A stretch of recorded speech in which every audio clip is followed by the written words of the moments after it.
Moving on to the fourth round, best and worst players in fantasy football in your drafts. Obviously, the fourth round. We talked about the third round where a lot of the question marks come in. I think we're starting to get to some new players, some older players here in the fourth round as well. And talking best and worst, it's one of those things where it's like, where's the value at? I think that's the biggest thing here in the fourth round is where do you find value and who's overvalued? You're looking for ceiling, you're looking for floor within that value. Prabhat, who's your number one like best player to take here in the fourth round? Best player to take in the fourth round. The reason why I'm saying this guy is the best player, in my opinion, is DK, right? DK has always been a physical specimen. He's always been a crazy freak with immense upside that people thought he would reach. But based off of a terrible offense, heavy on the run game, he's never really reached that potential that people thought he would be. With the new offense in place, seemingly prioritizing DK in this offense, moving him a lot more to not just the outside, but even playing more in the slot. I think this is the first year that we're going to really see DK take off with his full potential. So in these type of rounds, there's going to be value here definitely. But if you're looking for somebody who can actually break out into a higher tier for the first time in his career, DK is your guy. He is crazy fast, crazy big, crazy aggressive, and looks like he's going to be unleashed in this new regime over there in Seattle. Yeah, we seen crazy aggressive. He's going crazy in training camp, hitting people with helmets and shit. You Still, know what I'm I'm like, saying? damn, man, come on, bro. You Save it know for what the I'm field. saying? Save it for the field. But you know what? In the fourth round, man, one of the best values, and I don't know how he slips in this range, is the RB15 off the board. His ADP right now is a top 41 player. It does not make sense to me. Alvin Kamara is Mm, available in the fourth round. To me, I'm like, how? This play, like we already gave Alvin Kamara the penalty last season, right? He was like the back end RB3 last year in mm-hmm, drafts because he was suspended for the first couple weeks. mm-hmm. Well, in last season, when he was suspended, he was still the RB11. And that's not on a points per game basis. That's on the season. He missed Mm-hmm. the first 3 games he was suspended, and he missed a game later. Now I get it. And everybody's like, oh, I'm worried about Kendre Miller. What did he do efficiency-wise towards the end of last season? The Saints were out of playoff contention. Yeah. Why are we putting that on Alvin Kamara when we already know what kind of player he is? He's going to be involved in the passing game, and they're going to be using him. And to be honest, we can take sample sizes. He was the RB3 on a points per game basis last year over the That's whole crazy. season. The That's crazy. RB3. And it's the guy who is rarely, I think he's only had one season outside of the top 12 running backs. One. So why are we taking this guy now as the RB15 just because he's older or he looks a little bit less efficient? Guess what else is happening? We have a new offensive coordinator now with the Saints, Clint Kubiak. Guess where he's from? Mm, You see it. Guess who the running back mm, was in that system? You already know who it was. It was CMC. mm. And he has done nothing but rave about what Alvin Kamara is going to be doing in this offense. He wants to heavily utilize him. That player you were talking about, Kendre Miller, guess what? The coaches come out and said he's got some growing to do. So what does that mean? That means we're for a mega season from Alvin Kamara, and you're getting him at RB15 levels. I don't understand the hate. And anybody that's saying efficiency, look at what Joe Mixon did when you said that last year and he finishes the RB6. I Mm, don't want to hear that shit. Alvin mm. Kamara, one of the best values you're going to get in your draft, the best value in the fourth round. Bro, and just to add on to that, like so many people sleep on these players just because they think that they're getting older, and they say, "Oh, he tailed off during last season."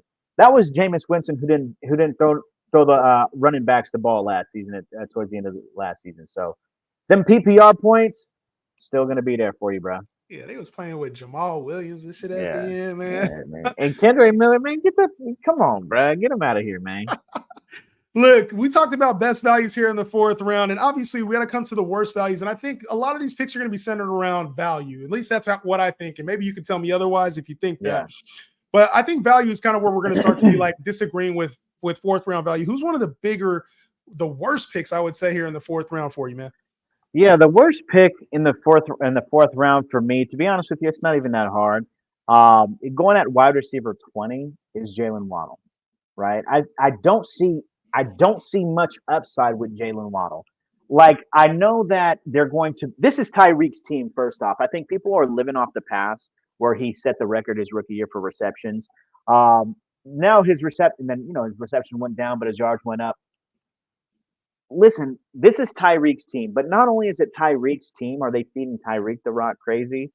They got another guy in A Chain who they're really hyping up. So what type of volume do you really truly think that Jalen Waddle is going to be? And if he's Fantasy Pros has him as wide receiver 20, I think that that's his ceiling. And if you're going to draft somebody at the ceiling, never a good idea. So for me, Jalen Waddle. It's tough because I think we've seen Jalen Waddle be so successful, especially early on. He was a top 10 receiver earlier in his career. And it's like, they're bringing on weapons, other fast weapons here, this offense. Mm-hmm. And so they're obviously trying to get this thing spread out, but it's like we're a Tyreek injury away from him being a top 10 guy. We are, and he's probably like a top 15-ish, I would say, more so type floor in that offense. It's just he's been injured and he's gone through waves too. And that offense does not need him. You're right. They don't need him in order to run. So I hear you on Waddle, but my worst pick in this round, my worst pick is Mark Andrews. We talked about the early tight end, and it's one of those players where he's going right now as the tight end 3 off the board. He's a top 50 pick, and I'm just like, there's other tight ends that carry his ceiling. And the problem with Mark Andrews, it's not the effectiveness. Like, I know what Mark Andrews is going to be. It's probably going to be around 800 to 900 yards, probably going to be somewhere in the 6 to 8 touchdown range. It's just the kind of receiver that he is. And obviously, the team brought in Derrick Henry to take over some of that red zone work. You got Lamar, he uses his legs. And we know Lamar's not like a 4,000-yard passer. It's probably just not going to be in his repertoire, especially if it wasn't last season. He just doesn't have the upside. And if you're going to take a tight end that early, you want them to have 1,000-yard and 10-touchdown upside. That's why you drafted Travis Kelce. It's why you get a Laporta or a McBride. So the team has also talked about Isaiah likely taking on a bigger role in this offense too, which I'm not sure I'm fully buying into, but it's worth noting because he played well down the stretch last year in Mark Andrews' absence.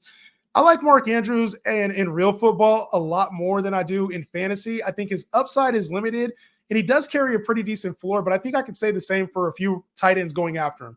His ADP is a little bit out because he has name brand value as more so as like, I'm just completely fading the player. I think this is the worst pick you can make because there's also other positional players, especially in your 3 wide receiver leagues. Yeah, well, Justin, you are consistent with the Mark Andrews hate. It's been a few years now, so I can't fully agree with you on that. He is a huge focal point in that offense. He does have tight end 1 upside going in the top 40, in the top 50 picks. I just can't agree with you there, man. I think he's the one only consistent true pass catcher on that team. Lamar, he's not going to throw for a lot of yards. He's just not. They do got Derrick Henry there now, but the one thing that is consistent when healthy is Mark Andrews. So, well, he was the tight end 13 last year and the tight end 4 before that. So I say the hate is justified. Yeah. Listen, that's been the 4th round talking about the best and worst players in fantasy football. Make sure to catch the 5th round on the next one. Yep.